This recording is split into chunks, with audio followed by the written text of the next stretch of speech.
10:34, el último jueves recibimos unos cuantos mensajes que nos preguntaban acerca del paradero del señor Fernando Mele. Volvió. Pido disculpas. Pido disculpas, buenos días. Nuevo día sí, para esta columna. Tiene que ver tenés razón, con cuestiones académicas. De hecho, esto me ha llevado a anotarme a la licenciatura en Historia, así que... Mirá si tiene consecuencias. Imaginemos. Haber hecho esta columna. Sí. Tiene un poco que ver, ¿no? Me gusta mucho la historia. Está muy bien. Y por eso he seleccionado también estas temáticas. Vamos a hablar hoy de... Venimos de San Martín. Venimos de San Martín. No de Bursaco, de José de San Martín. Sí. Rolilala. Vamos a hablar. Rolilala. Rolilala. Ah, sí. Rolilala significa tirar de la rama de un árbol. Y Rolilala nació el 18 de julio de 1918 en el pequeño pueblo de Mvezo, al sudeste de Sudáfrica, un pueblo que hoy tiene unos 200 y pico de habitantes, en una zona súper rural. Rolilala fue hijo de Gadla Henry Mpakiniswa, un jefe tribal y consejero del monarca regional, y de Nosekeni Fani. Ella, así se llamaba su madre. Era la tercera esposa de su marido. Él tendría en total 4 esposas y 15 hijos, uno de los cuales era Rolilala. Creció en una región agraria, como decíamos. El Rolly. No porque le gustaban los Rolling Stones, porque dijimos era el 18, todavía no existía. No se quema. De Itagua. Amianto, le decían, no se quema. Fue criado por su madre. Su padre trabajaba, como dijimos, era consejero del monarca regional y jefe tribal, y a los 5 años se encargaba de pastorear vacas y ovejas. Su madre era muy católica, por lo que lo envió a una escuela metodista, y fue el primero de su familia, tenía 11 hermanos, en ir a la escuela. El primero de todos en ir a la escuela fue él. Era una costumbre en aquel entonces en Sudáfrica que las maestras le eligiesen a los chicos un nombre de origen británico. Sudáfrica todavía colonia británica. Le eligieron el nombre de origen inglés, y así es como Rolilala, a los 7 años, pasa a ser Nelson Mandela. Ese es el personaje de hoy.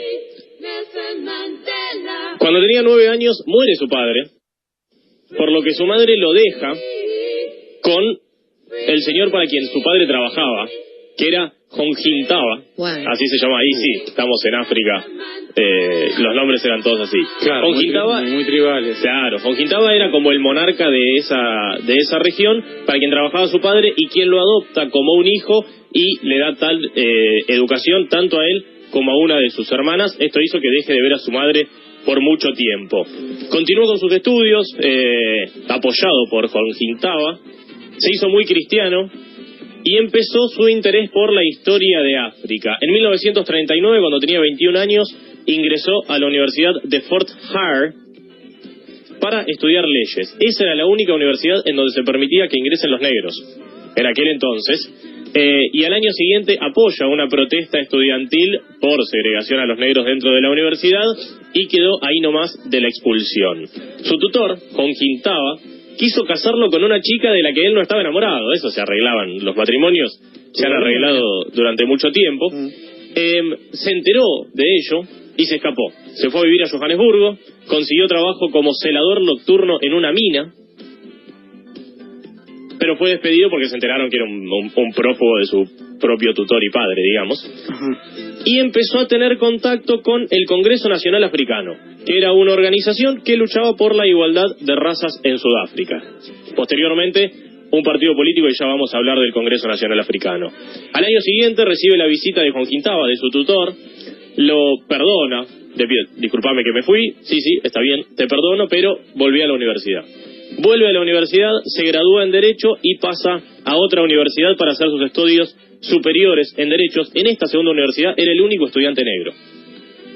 Nelson Mandela, en 1944, cuando tenía 26... Qué bueno que pudo entrar, ¿no? Para hacer el doctorado. Exactamente, para hacer el doctorado es esta segunda universidad que no puede terminar, y lo terminaría muchísimo tiempo después. A los 26 años se casó con Evelyn Masse, militante también del Congreso Nacional Africano y estudiante de enfermería, y con ella tuvo 4 hijos. A vos que te gustan las historias trágicas, Nati. Ay, no. Madiba murió en 1969 a los 24 años en un accidente de autos. Dios. Masawyke murió a los 9 meses. McGatto murió de SIDA en el 2005 a los 55 años. McGatto me da presidente. Sí, podría haber sido que queda bárbaro, pero esto es con K, con G, con H. No, tiene un montón de letras en el medio. Y otro Masawyke, en honor al primer niño, que aún vive y tiene 63 años. Uno de los 4 sobrevivió. En 1948 funda la Liga Juvenil del Congreso Nacional Africano, de la que sería presidente, y ese mismo año gana las elecciones sudafricanas un gobierno nacionalista muy radical, el Partido Nacional, así se llamaba, que impone un régimen de segregación racial que impone la supremacía, digamos, del hombre blanco por sobre el negro, el apartheid, como una cuestión legal y de Estado. No es que era solo una cuestión meramente ideológica, sino que estaba escrito. En 1900, el apartheid, creo todos sabemos qué significa. Todas las cuestiones públicas y privadas estaban absolutamente divididas entre blancos y negros. Blancos se casan con blancos, negros se casan con negros. Blancos viajan con blancos, van a los baños, van a escuelas, todo absolutamente dividido. Por supuesto, con mucha preponderancia de la gente blanca. De hecho, a muchos negros de Johannesburgo en un momento los quieren enviar a una región para aislarlos, a una región muy seca donde no podían ni cultivar, ni poner industrias, ni absolutamente nada. Mirá, inicio de la década del 80 se corrió durante mucho tiempo el Gran Premio de Sudáfrica de Fórmula 1. Una delegación era muy difícil, se manejaba por la derecha como en Inglaterra, con el volante a la derecha, no era tan cómodo, y una delegación de periodistas argentinos atropelló en una ruta a un hombre negro. Cuando fueron a hacer la denuncia, le pidieron perdón a él. Le dijeron que no era necesario. No se da problema. Como si hubiera atropellado un animal. No se da problema. Increíble. Quedaron en una nave, tipos fueron lo que haría cualquier tipo normal. Claro. Fueron a avisar que habían atropellado a una persona, a autoinculparse. No se vaya. No pasa nada. No pasa nada. Y así era. Así, imaginemos lo que sucedía por parte de los propios blancos, fundamentalmente descendientes de holandeses, para con sus coterráneos. En 1952 Nelson Mandela dirige una campaña que incitaba a los negros a violar las leyes del apartheid, y como condena no le permiten asistir a reuniones ni salir de Johannesburgo. Funda en esa época el primer estudio de abogados negros de Sudáfrica, y en 1956 es detenido junto a otras 155 personas y acusado de alta traición. Luego de 5 años de juicios es absuelto en esta causa, aunque no sería la única que tiene en su vida. En el 58 se casa por segunda vez con una señorita llamada Winnie, que lo acompañaría durante gran parte de su vida, incluso cuando él estaba preso. Y en 1961 la policía sudafricana reprime una manifestación, mueren 69 ciudadanos negros, son asesinados por la policía, y a raíz de esto fue declarado ilegal el Consejo Nacional Africano, que era el partido para el que él militaba.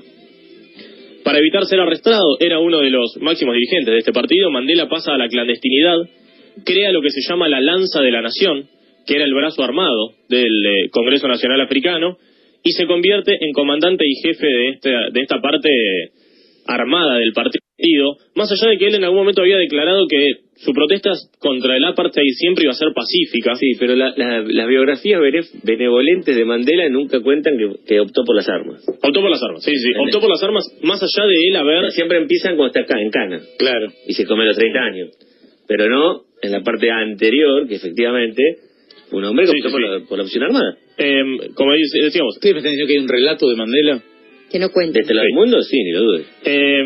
Igual grande, ¿no? Pero quiero decir, era un tipo que también tuvo esa contradicción, como tuvieron un montón de jóvenes en todo el mundo con diferentes contextos políticos.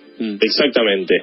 Decíamos, dice, yo voy a hacer las cosas por la paz, pero casi que no le queda otra opción. Matan a 70 personas por las que él bregaba por los derechos.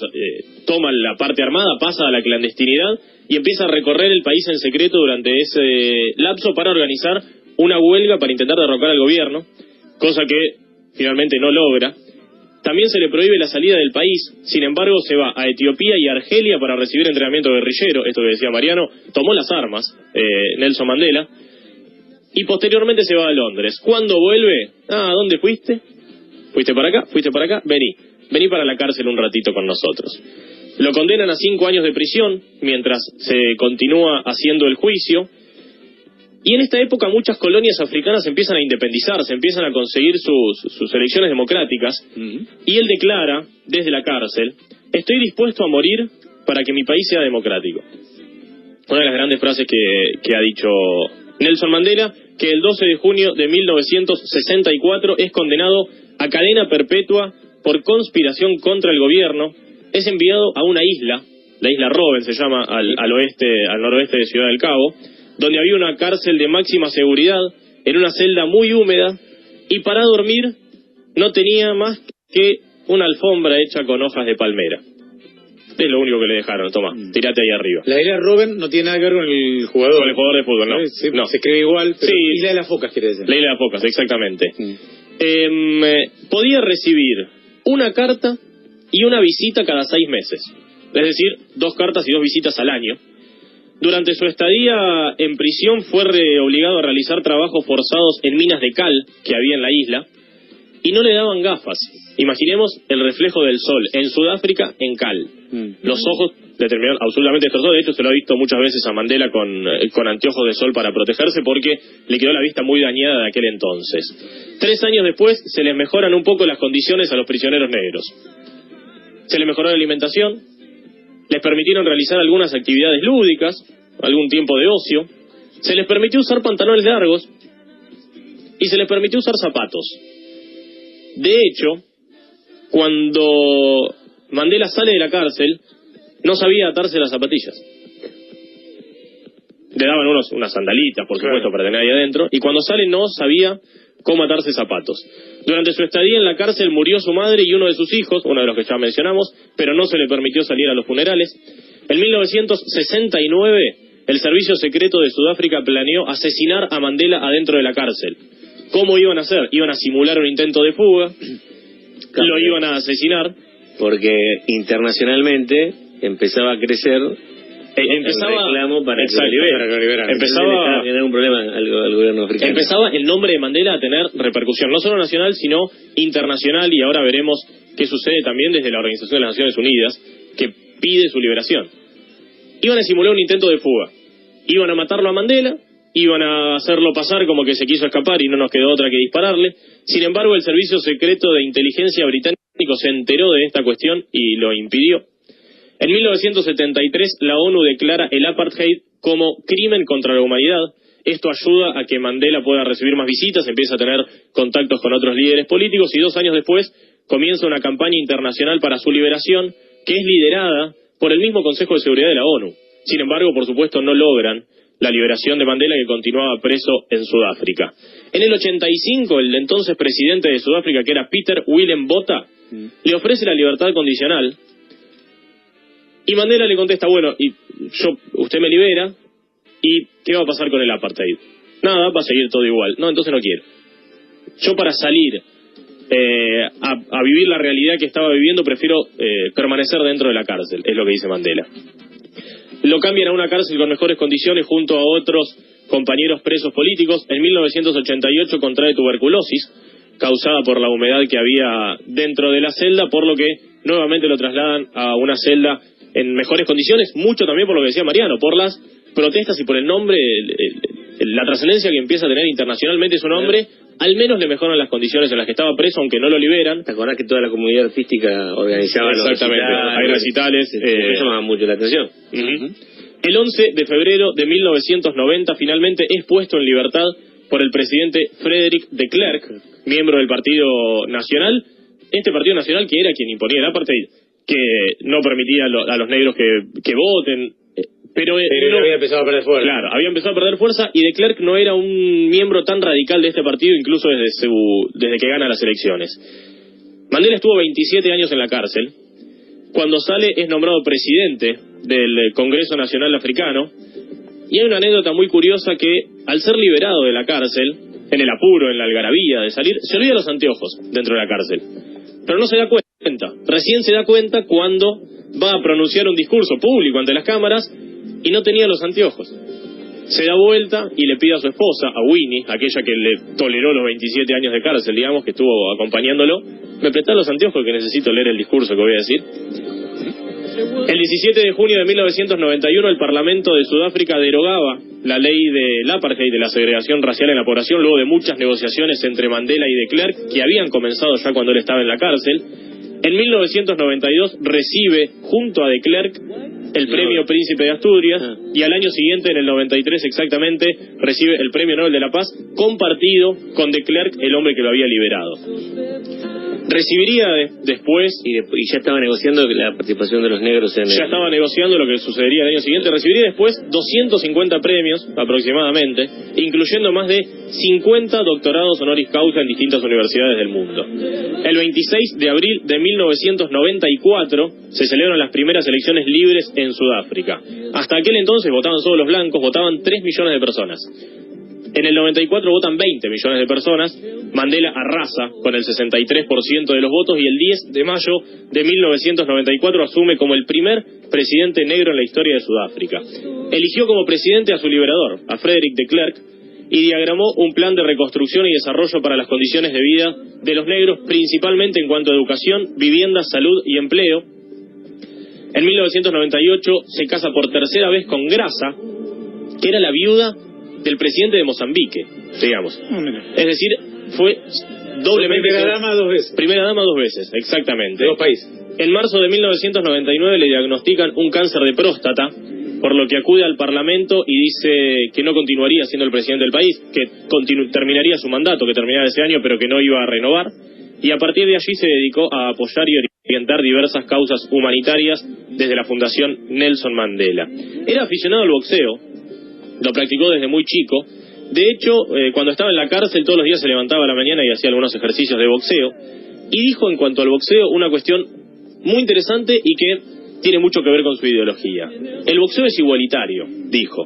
En el ring, rango, edad, color y riqueza son irrelevantes. Cuando estás enfrente de tu oponente, cuando estudias sus puntos fuertes y débiles, no piensas en su color de piel o en su estatus social. En el 2009 las Naciones Unidas declaran el Día Internacional Nelson Mandela, que se celebra el 18 de julio de cada año, es el día de su nacimiento, con el objetivo de honrar su legado y promover el servicio comunitario. Y en 2010, durante el Mundial, otra vez la tragedia lo toca de cerca, porque luego de la ceremonia inaugural, su bisnieta de 13 años de edad muere en un accidente automovilístico.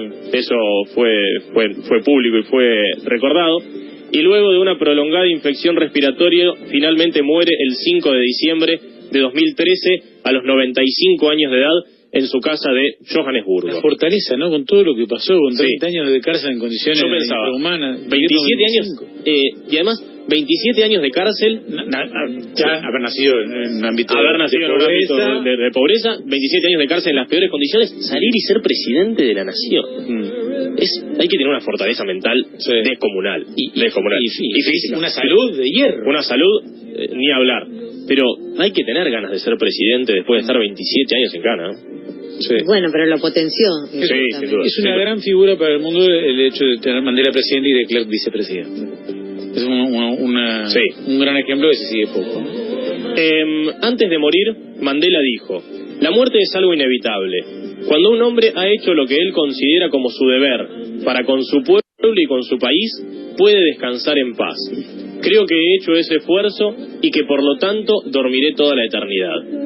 Y una frase que me gustó mucho, que es: la educación es el arma más poderosa del mundo.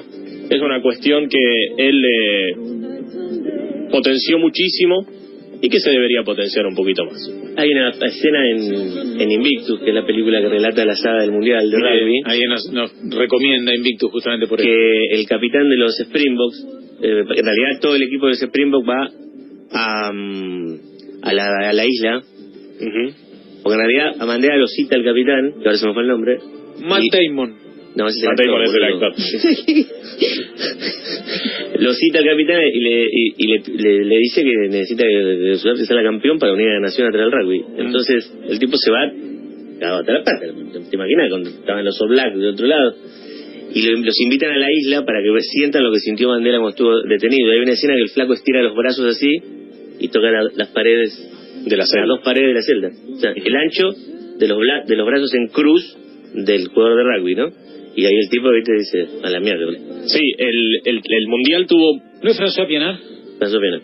El Mundial tuvo mucho de apoyo de Mandela, porque el rugby históricamente fue un deporte de blancos, y tenía miedo que los negros se le revuelen, genera una revuelta, y el Congreso Nacional Africano que no quería saber nada. Y el Congreso Nacional Africano no quería saber nada con la organización del Mundial, por eso él tuvo que negociar muchísimo y decir, bueno, a partir de ahora el rugby también va a ser para negros, cosa que nadie le creía, por supuesto, y fue una figura muy importante en ese sentido también. Ganó la final con los All Blacks. Sí, en tiempo suplementario. Por un punto, ¿no? Por 3, 15-12 por una patada. No recuerdo si fue un penal o un drop, creo que fue un penal. Con los All Blacks que tenían la mole ese con el lomo, era, ¿no? Lomo, Jonah Lomo. Sí. Gran película, si no la vieron, mirala, Sí, muy buena.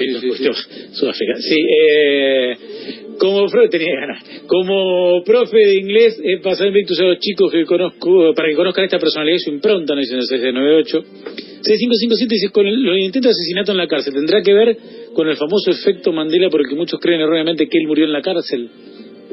Ya a esta altura no sé quién podría creer que murió en la cárcel. Ya, es el presidente. Pues ya fue muy público su liberación. No lo sé. La verdad no podría contestar eso. Bueno, Nelson Mandela un personaje para muchísimo tiempo, ¿no? Sí, pedido por el señor operador, Juan Pablo. Bueno, muy bien. A pedido fue. A pedido. Ok. Nelson Mandela, entonces, nuestra figura de hoy, hasta el martes que viene. Hasta el martes, así es. A partir de ahora, los martes, la columna de biografías de Fernando Mele, hoy dedicada al líder sudafricano Nelson